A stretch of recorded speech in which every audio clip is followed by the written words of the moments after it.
My name's Eric, and I'm a health educator with BJC School Outreach and Youth Development.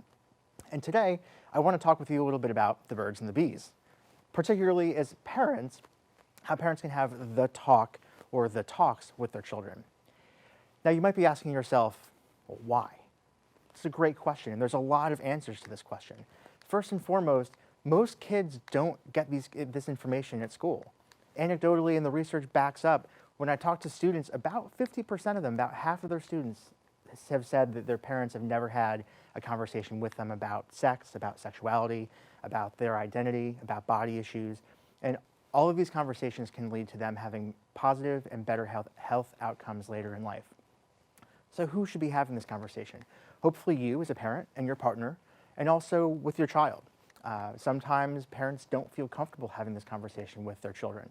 Maybe there is a close friend or someone that you trust that's in the field that can have this conversation with your child for you. When should you have it? Start now if you haven't already started. Some research would suggest that these conversations should start as early as kindergarten. Now, some of you might be saying, well, wait a minute, hold on. Sex ed in kindergarten, really?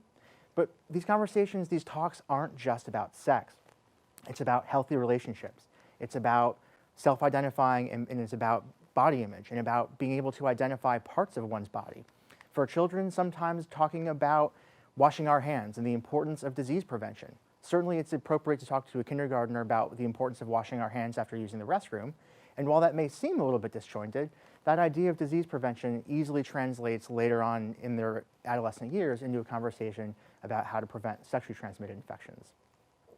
So how do you have these conversations? And what do you say? Well, all you have to do is have the talks.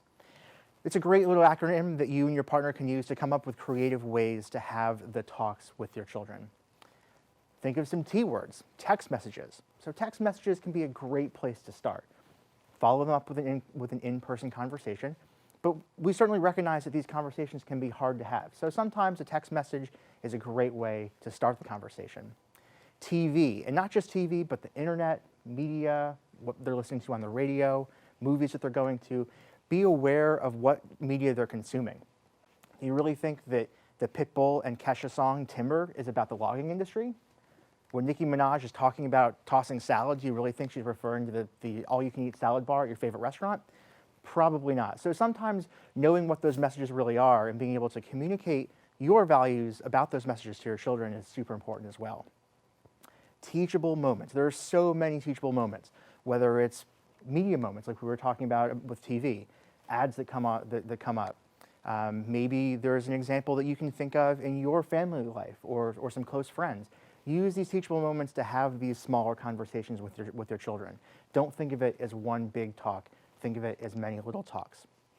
And also think about your own bias. Think about your own beliefs. If you acknowledge what you think, then you have the opportunity to present that information in a more clear and concise way to your children. Askable. So you want to create a friendly environment. You want to create an environment where your children feel comfortable asking you questions. And we'll get into this a little bit later as well, but if you don't know the answer, acknowledge that you don't know the answer, and then work with them to find out the answer. Maybe this askable also includes identifying other adults that they should feel comfortable asking questions to. Probably good to make sure that that other adult is okay with their child asking them questions first, but it can be a great opportunity as well. Ask questions. Sometimes, oftentimes, children and certainly adolescents aren't going to ask you the direct question. They might be thinking of something, but they're not going to ask you exactly what's on their mind. So ask them what they aren't asking you. Maybe ask yourself what you think they mean. Active involvement. Where are your kids going after school? Who are they hanging out with? This isn't about being overprotective, but it's just about being aware of what your child's activities and life is like. Automobiles or autos, similar to text messages, can be a great place to start some of these conversations.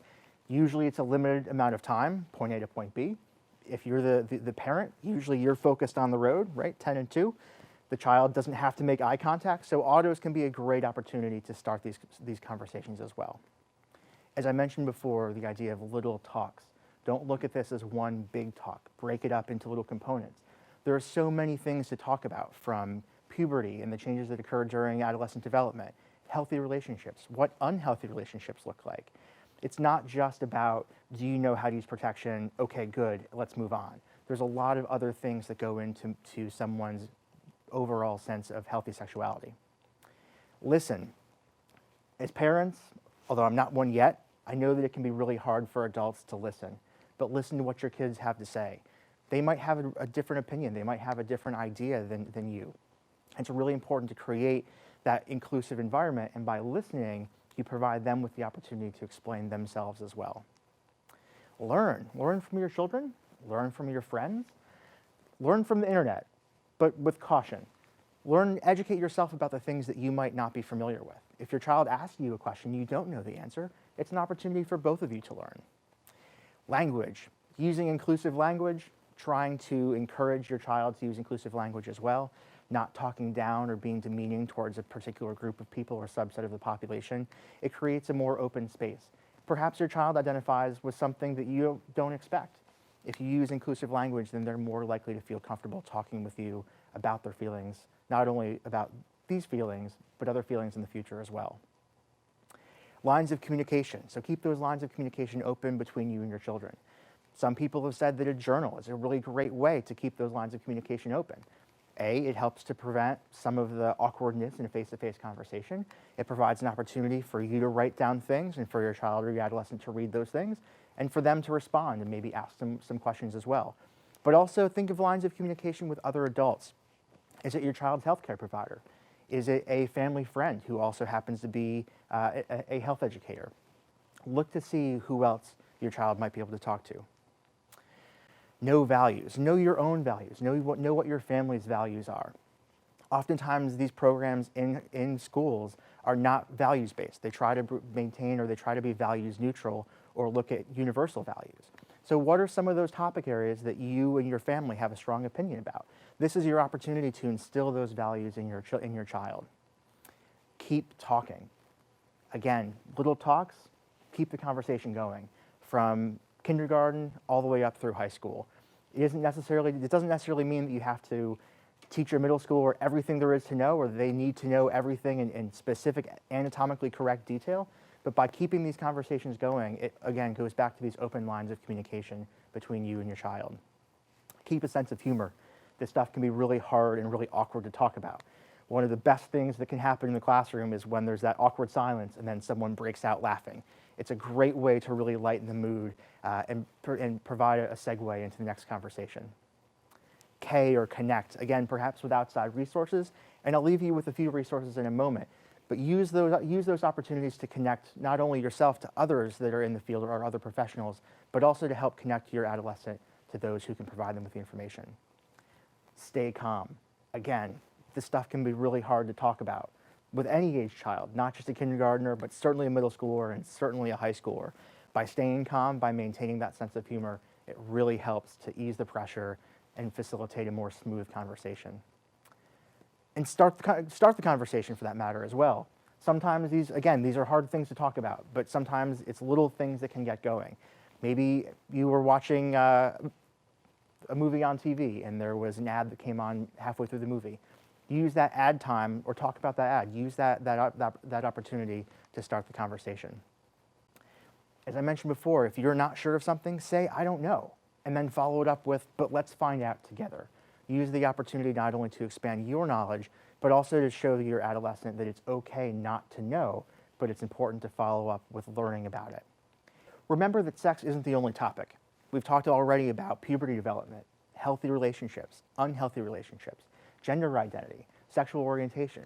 It's not a how-to of what to do or what not to do, but the idea is to empower your child so that they have a better sense of who they are, and ultimately and hopefully that leads them to making better, healthy decisions surrounding their sexual health.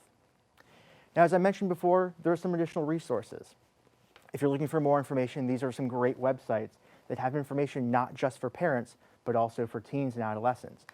Make sure that you preview them first, just to make sure that they're in line with your family values, but these can be a great place to start not only for your own learning, but also for the learning of your teen.